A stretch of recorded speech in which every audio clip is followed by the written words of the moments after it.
Hello, नमस्ते, जोहार। आप सभी को मैं पुनः एक बार फिर अपने यूट्यूब चैनल फ्री स्टडी में स्वागत करता हूं, जिसमें झारखंड जीएस टेस्ट सीरीज को, जो वर्तमान में 100 टेस्ट सीरीज का टारगेट लिया हुआ है, उसको हम लोग आज के टेस्ट सीरीज में आगे करेंगे। और आज का टेस्ट होने वाला है वो टेस्ट नंबर 38 होने वाला है। अगर जिन्होंने अभी तक बाकी के टेस्ट को नहीं देखा है तो काइंडली सारे टेस्ट को अटेम्प्ट ले। काफ़ी अच्छे तरीके से समझाया गया है और ईच टेस्ट में 20 क्वेश्चन को लिया गया है, ठीक है। और डिटेल जानकारी के साथ आपको बतलाया गया है, जो कि JPSC, JSSC, JTET, Jharkhand SI एवं झारखंड से संबंधित जो भी एग्जाम है उसके लिए काफ़ी ही महत्वपूर्ण है। इसी तैयारी से होने के कारण आपका एग्जाम काफ़ी अच्छे से निकल सकता है, ठीक है। तो बिना टाइम वेस्ट किए आप लोग का मैं डायरेक्ट टेस्ट की ओर बढ़ता हूँ, ठीक है। तो चलिए, जैसा कि टेस्ट नंबर 38 है, तो मैं चाहता हूं कि पहले आप खुद से इस टेस्ट को अटेम्प्ट लो, उसके बाद आप क्वेश्चन को और आंसर को मिला सकते हैं, ठीक है। तो चलिए, पहला क्वेश्चन है हमारा, दामोदर घाटी परियोजना की स्थापना कब की गई थी। महत्वपूर्ण प्रश्न है। जितने भी क्वेश्चन लिया गया है सारे महत्वपूर्ण क्वेश्चन है, एक नए क्वेश्चन से लिंकअप रहेंगे वो लोग, ठीक है। तो इनका जो राइट आंसर है वो होगा ऑप्शन नंबर सी, 1948। देखिए, डीवीसी का जो स्थापना कब किया था, 1948 में प्रश्न पूछा जाता है। थोड़ी और जानकारी हम लोग ले लेते हैं डीवीसी के बारे में। ये इंडिया की एक ऐसी पहली परियोजना है जहाँ कोयला से भी चलता है, ठीक है, वाटर से भी, और गैस, ये तीनों टाइप से चलता है। ये तीनों आपको याद रखना है, क्योंकि इंडिया की ऐसी पहली परियोजना है जहाँ पे कोयला, गैस, जय और जल तीनों के प्रयोग से बिजली का उत्पादन किया जाता है। तो इसमें बांधों की संख्या 8 है, जो कि अगला प्रश्न है, ठीक है। और ये एक बड़ा बैराज में है। चलिए नेक्स्ट क्वेश्चन की ओर बढ़ते हैं। क्वेश्चन नंबर 2, डीवीसी में कुल कितने बांध है। ये भी महत्वपूर्ण प्रश्न है। तो डीवीसी में टोटल 8 बांध है, ठीक है, इंपॉर्टेंट है। क्वेश्चन नंबर 3, किस नदी पर स्वतंत्र भारत की प्रथम जल विद्युत योजना बनाई गई है। इंपॉर्टेंट प्रश्न है। तो किस नदी पर बनाई गई है, तो वो हमारा बनाया गया है ऑप्शन नंबर बी, दामोदर नदी, ठीक है। और अगर थोड़े से और जानकारी रख लेते हैं हम लोग दामोदर नदी के बारे में, तो ये पूर्वी अपवाद तंत्र की नदी है, ठीक है। पूर्वी अपवाद तंत्र की लातेहार के चंदवा प्रखंड के चूल्हा पानी से निकलती, तो ये भी आपको याद रखना है कहाँ से निकलती है, लातेहार, ठीक है। और कहाँ पे, चूल्हा पानी, इस पॉइंट को भी आपको याद रखना है।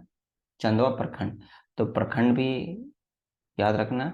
लातेहार के चूल्हा पानी के चंदवा प्रखंड से निकलती है। इस नदी को और किस नाम से जाना जाता है, तो इसे हम लोग देवनद भी कहते हैं। सारा इंपॉर्टेंट प्रश्न है। और इसे बंगाल का शोक भी कहा जाता है, तो बंगाल का शोक भी कहा जाता है। और ये अमेरिका जो है उसकी टेनिस घाटी परियोजना के तर्ज पे ही डीवीसी का निर्माण किया गया है। तो सारे पॉइंट को आपको याद रखना है। नेक्स्ट क्वेश्चन हमारा कह रहा है, डीवीसी किन राज्यों की संयुक्त परियोजना है। किन किन राज्यों में डीवीसी से ये बिजली का उत्पादन किया जाता है, ये प्रश्न है। तो इसका जो सही उत्तर है वो झारखंड और बंगाल में, ठीक है। झारखंड और बंगाल में ही डीवीसी परियोजना का जो संयुक्त है वो है, और उससे बिजली का उत्पादन किया जाता है। अगला प्रश्न हमारा वो है, तिलैया बांध से वो कब और किस नदी पर बनाया गया है। ये भी महत्वपूर्ण प्रश्न है। ऐसे प्रश्न मैं पीछे वाले सेट में करवा चुका हूँ। जो रेगुलर हमारे टेस्ट से जुड़े हुए हैं उनके लिए क्वेश्चन काफी आसान होगा। और ये इसका जो राइट आंसर है वो ऑप्शन नंबर ए होगा, 1953, बराकर नदी, ठीक है, बराकर नदी में। और तिलैया बांध कहाँ है, तो ये है हमारा कोडरमा में। जयनगर जल विद्युत परियोजना भी बना हुआ है और 60 मेगावाट उत्पादन होता है। देखिए मैं यहाँ पे लिख देता हूँ, 60 मेगावाट, ठीक है, उत्पादन होता है। कहाँ पे है, कोडरमा में। चलिए एक और क्वेश्चन अगर पूछ जाए हमारा कि दामोदर नदी की सहायक नदी कौन कौन सी है, तो सहायक नदी तो एक बार और मैं बतला देता हूँ। ये है आपका कोनार नदी हो जाएगा, सहायक नदी भी एग्जाम में पूछता है। और होता है बराकर नदी। सबसे ज्यादा कोयला का उत्पादन इसी नदी के किनारे पर होता है, ठीक है। ये सारे क्वेश्चन महत्वपूर्ण है। चलिए नेक्स्ट स्लाइड की ओर बढ़ते हैं। क्वेश्चन नंबर 6 आ चुका है हमारा, वो भी कोनार नदी से संबंधित है। कोनार बांध कब और किस नदी पर बनाया गया। कोनार जो डैम है वो किस नदी पे बनाया गया है, तो right answer option number C होगा। वो बनाया गया है 1954, 1954। किस नदी के किनारे, कोनार नदी के किनारे, ठीक है। तो ये एक जल विद्युत परियोजना है। चलिए, ये भी प्रश्न बनता है, ये किस प्रकार की परियोजना है, तो जल विद्युत परियोजना है, हाइड्रोलिक, ठीक है। और इसमें कितना मेगावाट का बिजली उत्पादन होता है, तो वो 40 मेगावाट, 40 मेगावाट बिजली का उत्पादन होता है। और किस जिले में है वो पूछा जाएगा, तो ये हजारीबाग जिले में। क्लियर, इस सारे पॉइंट को आपको याद रखना है। क्वेश्चन नंबर 7 हमारा कह रहा है मैथन डैम, मैथन बांध वो कब और किस नदी पर बनाया गया है। इंपॉर्टेंट प्रश्न है ये भी। राइट आंसर है हमारा ऑप्शन नंबर ए, 1958, वो बराकर नदी। ठीक है, कोनार बना है 1954, मैथन बना है 1958। आपको सजाने के लिए भी दिया जा सकता है, मैचिंग के लिए क्वेश्चन भी आ सकता है, तो इसलिए सारे पॉइंट को अच्छे से आप लोग देखते रहिए। चलिए, मैथन के बारे में कुछ जानकारी रख लेते हैं।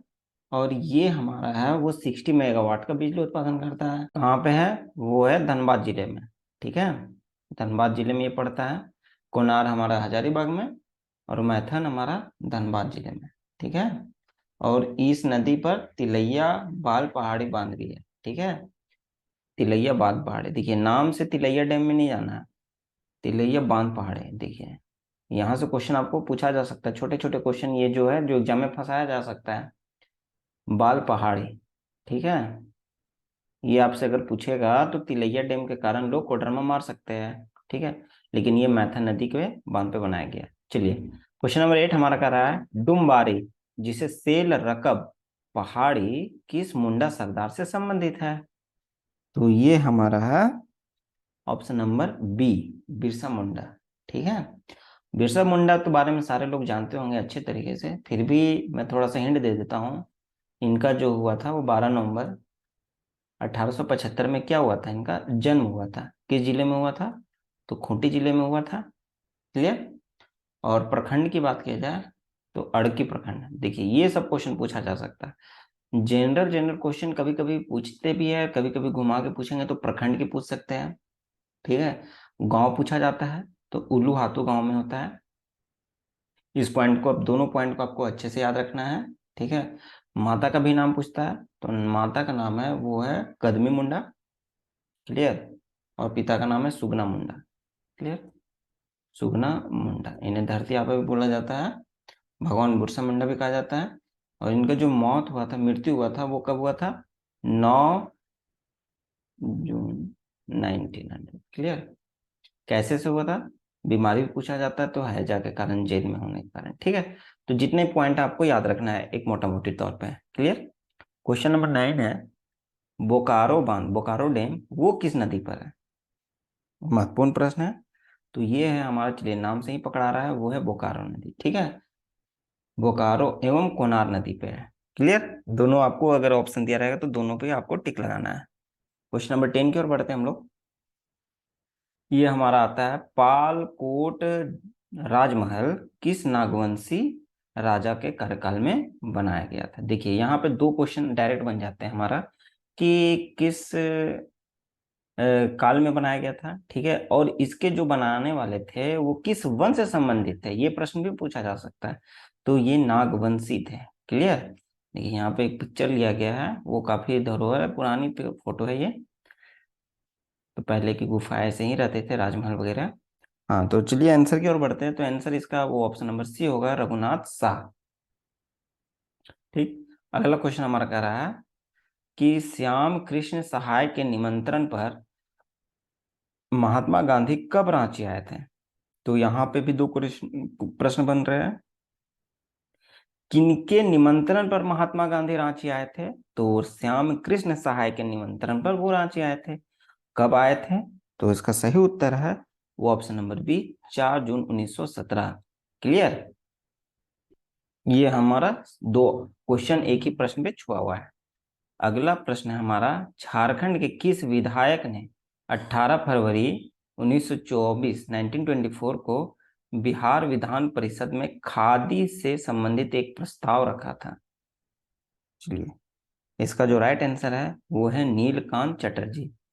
क्लियर, सारा इंपॉर्टेंट है, लेकिन इनका जो महत्वपूर्ण जो भूमिका निभाए थे, जो प्रस्ताव रखे थे, वो नीलकांत चटर्जी रखे थे। अगला प्रश्न हमारा क्वेश्चन नंबर 13, सिंहभूम, सिंहभूम दो है, ईस्ट सिंहभूम और वेस्ट सिंहभूम में आदिवासियों ने विष्णु माहुरी विष्णु माहुरी के नेतृत्व में हाट कर न देने का आंदोलन कब किया था? हाट कर मतलब बाजार में जो कर लगता था, चुंगी लगता था, उसको न देने के लिए एक आंदोलन किया था। कहाँ पे? सिंहभूम वाले क्षेत्र में। किसने? आदिवासियों ने। और उसके आदिवासियों में नेता कौन थे? वो है विष्णु माहुरी। और कब चलाए थे? तो इसका जो सही उत्तर है ऑप्शन नंबर सी, 1924, 1924 में। अगला प्रश्न है, महात्मा गांधी राष्ट्रीय आंदोलन के क्रम में प्रथम बार हजारीबाग कब आए थे? देखिए, जितने भी प्रश्न जो प्रथम से संबंधित है, अंतिम से संबंधित है, ये सब सारे अपने आप से ही एक महत्वपूर्ण प्रश्न बन जाते हैं। ठीक है, तो ये भी आपको याद रखना है अच्छे से। तो प्रथम बार जो आए थे वो आए थे 1925, हजारीबाग 1925 ईस्वी में। क्लियर? और ये जो है महात्मा गांधी, इनके प्रमुख अनुयायी जो बोल सकते हैं वो प्रेम, वो कौन थे? टाना भगत। उनसे काफी इनका लगाव था। और 1940 में क्या हुआ था? रामगढ़ अधिवेशन हुआ था। क्लियर? और इसमें टाना भगत ने 400 रुपए का थैली किसको भेंट किया था? महात्मा गांधी जी को। इसलिए ये भी प्रश्न है। अगला प्रश्न हमारा कह रहा है, 1925 ईस्वी में हजारीबाग में महात्मा गांधी ने किस कॉलेज के छात्रों को संबोधित किया था? जो प्रथम बार आए थे तो कहाँ पे? हजारीबाग के महात्मा सत कोलम्बस कॉलेज में आए थे। ऑप्शन नंबर इसका कहाँ पे है हमारा? ऑप्शन नंबर बी में है। ठीक है, तो रांची कॉलेज रांची में है, माइकल कॉलेज हजारीबाग कॉलेज। ठीक है, तो यहाँ पे सबसे महत्वपूर्ण कॉलेज है जो हमारा, वो सत कोलम्बस कॉलेज है। देखिए ये पिक्चर यहाँ पे बतलाया गया। अगर सत कोलम्बस कॉलेज से और अगर प्रश्न बनते हैं तो वो पूछा जाएगा आपको, ये किस मिशन के तर्ज पे बना था? तो ये बना था डबलिन, डबलिन यूनिवर्सिटी के तर्ज पे बना था। और कहाँ की ये है यूनिवर्सिटी? तो ये पूछा जाएगा, तो ये आयरलैंड की यूनिवर्सिटी। क्लियर? कब बना था, इसका स्थापना कब हुआ था? 1899 में, 1899 में। ठीक है, और जब यह स्थापना हुआ था तो उस समय इस कॉलेज का, यूनिवर्सिटी का जो ग्रेड था वो ग्रेड नंबर बी था। ठीक है, बाद में 5 साल बाद लॉर्ड कर्जन के समय में जो भारत के वायसराय थे, उनको उस समय इनका ग्रेड कर दिया गया क्या? ए। क्लियर? और इसके साथ एक्सेलेंट जो अवार्ड गया था वो 1906 से 1907 ईस्वी में गया था। जे बार्थोलोम जो काफी महत्वपूर्ण नेता थे, युवा नेता, वो भी यहीं से पढ़ाई किए थे। ठीक है, काफी लोग यहाँ से प्रचलित हुए हैं। चलिए अगला प्रश्न हमारा, हजारीबाग में गांधी जी को कितने रुपए की थैली भेंट की गई थी जी? ठीक है, तो इसका जो सही उत्तर है ऑप्शन नंबर सी, 1300। ठीक है, 1300 रुपये। देखिए यहाँ पे प्रश्न आपको अगर 400 रुपये देता है तो वो आप कंफ्यूज हो जाओगे, क्योंकि 400 रुपये भी उनको थैली मिली थी, परंतु कब मिली थी? 1940 में। क्लियर? और वो कहाँ मिली थी? रामगढ़ वाले में क्षेत्र में। और किसने दिया था? टाना भगत में। परंतु यहाँ पे कहाँ पे पूछा जा रहा है? ये हजारीबाग में पूछा जा रहा है। तो हजारीबाग में उन्हें कितना मिला था? 1300 रुपये की थैली। क्लियर? तो इस प्रश्न भी अपने आप में एक महत्वपूर्ण प्रश्न है। क्वेश्चन नंबर 17 है, 17, अगस्त 1925 ईस्वी में किसके आग्रह पर गांधी जमशेदपुर गए थे? हजारीबाग में तो आ ही चुके थे, अब यहाँ से उनका जो रवाना हुआ था वो कहाँ हुआ था? जमशेदपुर में। तो किनके आग्रह पे वो गए थे? तो वो गए थे C F Andrews, C F Andrews के कहने पे, बुलावे पे वो जमशेदपुर गए थे। क्लियर?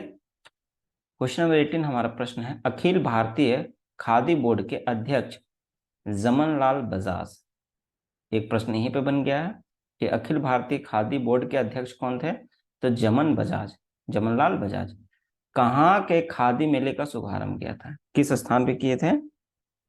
तो देवघर, बाबा की नगरी में ये खादी मेले का शुभारंभ किए थे। और किस नदी पे है ये प्रश्न अगर पूछा जाए, देवघर किस नदी पे बसा हुआ है, या किस नदी देवघर में बहती है, कौन कौन सी नदी? तो ये अजय, एक अलग से नदी है पथरा नदी, और जयंती। तो ये दो नदियां हैं जो काफी महत्वपूर्ण है, अजय नदी और जयंती नदी। क्लियर? और इसमें जो महत्वपूर्ण जो तीर्थ स्थल है, तो मेन तो एक है वो बाबा बैद्यनाथ, ज्योतिर्लिंग है वो, 12 ज्योतिर्लिंग में एक। दूसरा आता है हमारा बुद्धेश्वरी, बुद्धेश्वरी मंदिर, बुद्धेश्वरी मंदिर। क्लियर? नेक्स्ट है हमारा युगल मंदिर। देखिए ये सारे मंदिर जो टेम्पल है वो इम्पोर्टेंट है हमारा देवघर से। ठीक है, लीला त्रिकूट आश्रम, तपोवन सारे है वो आपको आपको देवघर में ही मिल जाएंगे। क्लियर। 19 है हमारा अगला प्रश्न। झारखंड में नॉलेज सिटी की स्थापना किस जिले में की जा रही है? अभी बन रहा है, ठीक है, नॉलेज सिटी बहुत जगह बने हुए हैं, तो हमारे झारखंड में ये पहला नॉलेज सिटी होने वाला है। तो वो कहाँ पे होने वाला है? तो ये हमारा खूंटी। क्लियर। लोग नॉलेज सिटी का स्थापना को देख के हमारा अपन सिटी को मार सकते हैं रांची, लेकिन गलत हो जाएगा, यहाँ पे आपको खूंटी देना है, तो इस प्रश्न को भी आपको ध्यान में रखना है। खूंटी के बारे में अगर बतला देते हैं तो इसमें जो नदी बहती है वो कांची, अगला नदी है वो करकरी, और कौन सी नदी है? वो कारो नदी। तो ये तीन नदी आपको याद रखना है कि कहाँ पे बहती है, खूंटी में। पर्यटक स्थल, एक महत्वपूर्ण पर्यटक स्थल आप लोग बतलाइए। जी हाँ, वो है बिरसा मृग विहार, और यहाँ पे चूना पत्थर ईंट बालू वगैरह वगैरह मिलती है। ठीक है। स्थापना 12 सितंबर 2007 को भी बना था। तो 2007 को बना था 12 सितंबर। क्लियर। और आज का सेट का आखिरी प्रश्न है, मुख्यमंत्री लक्ष्मी लाडली योजना की शुरुआत कब की गई थी? तो ये किया गया था 15 नवंबर 2011 को। तो इस तरह से आज की क्लास में हम लोग टॉप 20 क्वेश्चन को डिटेल समझने की कोशिश की है, और ही इससे संबंधित जो भी प्रश्न बने हैं वो सारे मैं बतला दिया हूँ। आशा करता हूँ कि ये टेस्ट सीरीज आपके लिए अच्छा गया होगा, आपने अच्छा स्कोर किया होगा, और जिन्होंने अभी तक नहीं सब्सक्राइब किया मेरे चैनल को, प्लीज़ मेरे चैनल को सब्सक्राइब कर ले, जिससे कि आपकी तैयारी और भी मजबूत हो सके और आप डेली इस टेस्ट को मारते रहिए, अटेम्प्ट कीजिए, अपना स्कोर को मिलाइए। ठीक है। और जिन्होंने अगर नागपुरी का लैंग्वेज पेपर सेलेक्ट किया है, जो जेएसएससी सीजीएल हो गया या जेएसएससी संबंधित जो भी एग्जाम है, तो उनके लिए नागपुरी लोक साहित्य अगर बुक पढ़ना है सीजीएल में, तो उनसे जो भी डिटेल है उनका एक प्लेलिस्ट बनाया गया है, जिसमें सारा प्रश्न को बनाया गया है, अच्छे से स्टोरी को समझाया गया है हिंदी में चित्र के माध्यम से। तो आप जरूर देखें, समझने की कोशिश करें। आशा करता हूँ जरूर आपको समझ में आएगा। और साथ ही साथ सावधानी व्याकरण को भी, उसका भी टेस्ट करवाया गया है, क्वेश्चन को भी ट्रिक के माध्यम से याद करवाने की कोशिश की गई है, और एक बनकेवरा भागवन पढ़ना है, उनकी भी स्टोरी को कवर किया गया हो। ठीक है। तो जिन्होंने अगर लैंग्वेज पेपर को नागपुरी सेलेक्ट किया है तो जरूर से देखें, मेरे प्लेलिस्ट में जाकर सारा टेस्ट अवेलेबल है, और सारे अच्छे से अवेलेबल है। तो चलिए दोस्तों, next day next test series के साथ मिलते हैं, तब तक अपना ख्याल रखें। धन्यवाद।